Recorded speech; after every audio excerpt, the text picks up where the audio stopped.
May mga opportunities na darating sa inyo. Itong mga opportunities na to, this is an unexpected opportunity na magdadala pa sa inyo ng maraming savings, mga kapigsino. Parang maraming parang ibig sabihin syempre pag nagkakaroon kayo ng savings, ibig sabihin dumadami yung pera nyo, 'di ba? So parang lumalago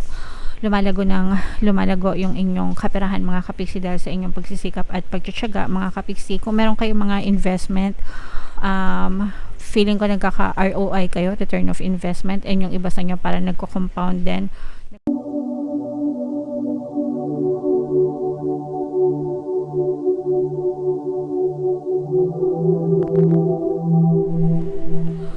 Hello guys, hello Sagittarius, welcome back to Pinoy Pixie Tarot.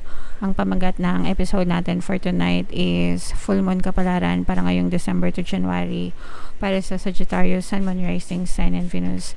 General reading lang, mga kapigsi, pwede mag-resonate, pwedeng hindi. Shuffle ko yung cards guys, hanapin ko yung energy ng Moon at saka yung energy ng Sagittarius. So ito yung energy ng Moon, mga kapigsi. Ngayon naman hanapin natin yung energy ng Sagittarius. Ito guys, so Sagittarius kayo ay represent ng King of Swords sa ating spread. Sa deck na to, mga kapigsi, ang Sagittarius ay represent ng Swords na suit. Combination ng positive and negative energy guys. General reading lang, pwede mag-resonate, pwedeng hindi. Yung full moon, mga kapigsi, ngayong December ay sa December 26, tapos yung next na full moon naman ay sa January 25 guys. So ang reading na to ay para sa period na yan, mga kapigsi. And ang pangalan ng ating full moon ngayong December ay cold moon guys. Okay? So, for some of you guys, no, this is a very positive energy except for one. Dito guys, nakikita natin na parang nagkakaroon kayo ng conflict with another person. This is more on relationship energy, mga kapigsi, lalo na kung LDR yung inyong relationship guys. Maaari kayong nagkakaroon ng tampuhan, nagkakaroon kayo ng conflict ng iyong person, at saka parang feeling ko nagkakaroon kayo ng duda sa person mo. Parang gusto mo siyang pagtiwalaan but at the same time nagdududa ka sa kanya. So nandun yung conflict, mga kapigsi, sa mga in a relationship na LDR. So pag-usapan nyo na lang mabuti guys, kasi wala namang hindi nadadaan sa mabuting usapan. For some of you guys, medyo mag-minor kayo, no? Parang sinasabi na medyo mag-minor kayo kasi parang yung kasabihan na ang tumatakbo ng matulin, kung matinik ay malalim. For some of you, maaaring magkaganon yung maaari kayong maka-experience ng ganun kapag masyado kayo nagmamadali, guys. Baka meron kayong mga mamiss na desisyon, may mga mamiss kayo na detalye sa inyong pagdedesisyon, mga kapigsi. So maaari kayong mapahamak, kaya yun sinasabi na matinik ay malalim. Okay, so yun yung tawag dito, yun yung kailangan yung iwasan, mga kapigsi. Medyo mag-minor kayo sa inyong pagdedesisyon. Angel number 888, mga kapigsi, check nyo yung ibig sabihin yan guys. May mga opportunities na darating sa inyo. Itong mga opportunities na to, this is an unexpected opportunity na magdadala pa sa inyo ng maraming savings, mga kapigsino. Parang maraming parang ibig sabihin syempre pag nagkakaroon kayo ng savings, ibig sabihin dumadami yung pera nyo, 'di ba? So parang lumalago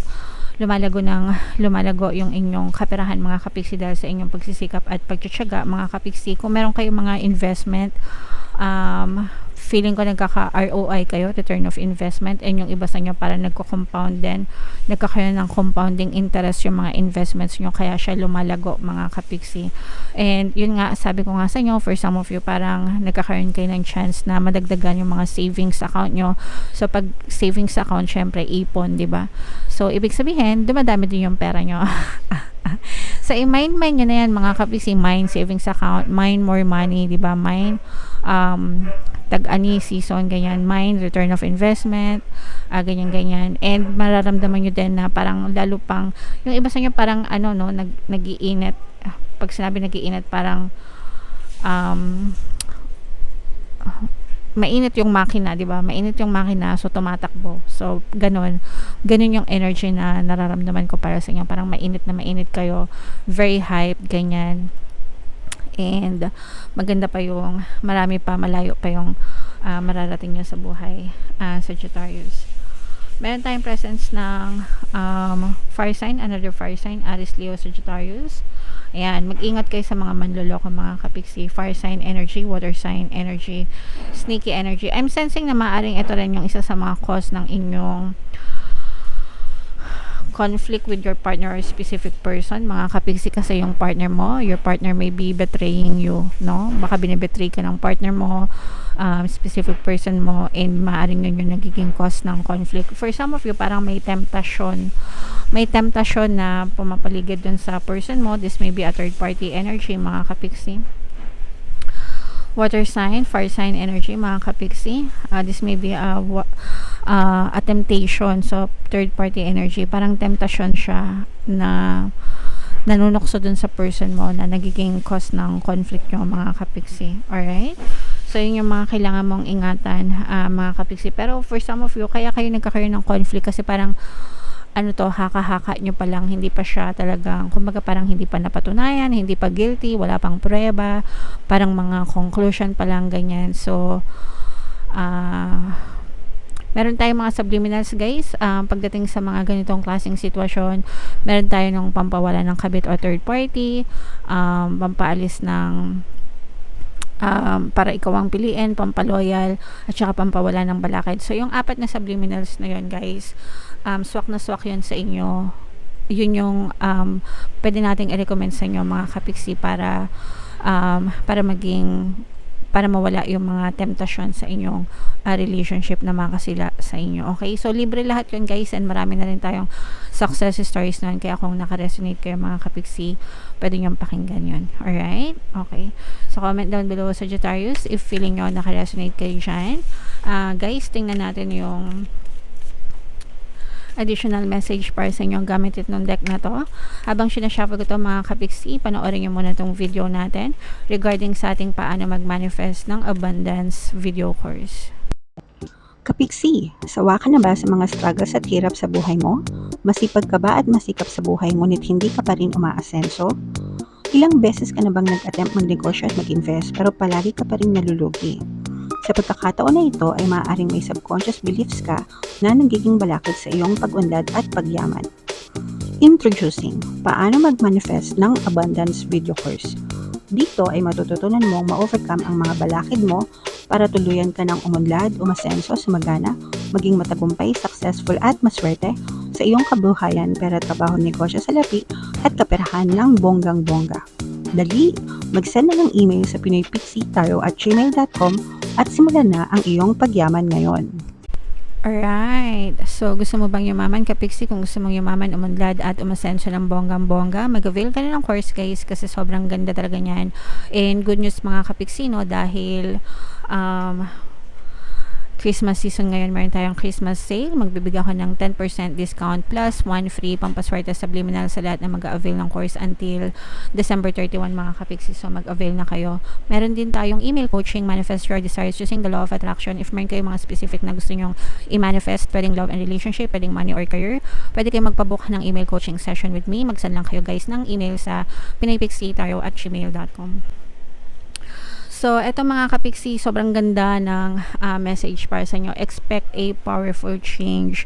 And yun nga yung sinabi ko sa inyo kanina, diba? Parang feeling ko hype na hype kayo mga kapiksi, kaya medyo mabilis kayong kumilos, ganyan, kasi punong-puno kayo talaga ng mataas talaga yung energy level nyo ngayong season na to mga kapiksi, and dahil mataas yung energy level nyo, i-expect nyo talaga na maganda yung mga pwedeng mangyari sa nyo, no? Expect nyo yung mga kapiksi. So, i-mind nyo na to guys sa comment section. Mind powerful change, mind happy changes, mind big changes, ganyan, para talagang ma-experience nyo siya ngayong full moon season. Attune to the moon guys, never mind the past, life evolves every single day. Ito yung sinasabi ko sa inyo guys, na pagtapos na, tapos na, no? Huwag na nating balik-balikan pa. It's time to move on. Yung nangyari kahapon, yung nangyari kanina, yung nangyari 5 minutes ago, tapos na yun, diba? What more yung mga nangyari nung isang taon, nung isang buwan, 6 months ago, last year, diba? Lalong tapos na yun, diba? So, wag nating pahirapan yung sarili natin dahil dun sa mga negative na circumstances sa buhay natin. Life evolves every day. Life is ever changing mga kapiksi. So, dapat palagi tayong looking forward sa ating future mga kapiksi. Yes, yes, 1,000 times yes para sa inyo mga kapiksi. So kung meron kayong mga specific na tanong, mga confirmation from your guides mga kapiksi, yes ang sagot sa inyo. So i-claim nyo na yan mga kapiksi.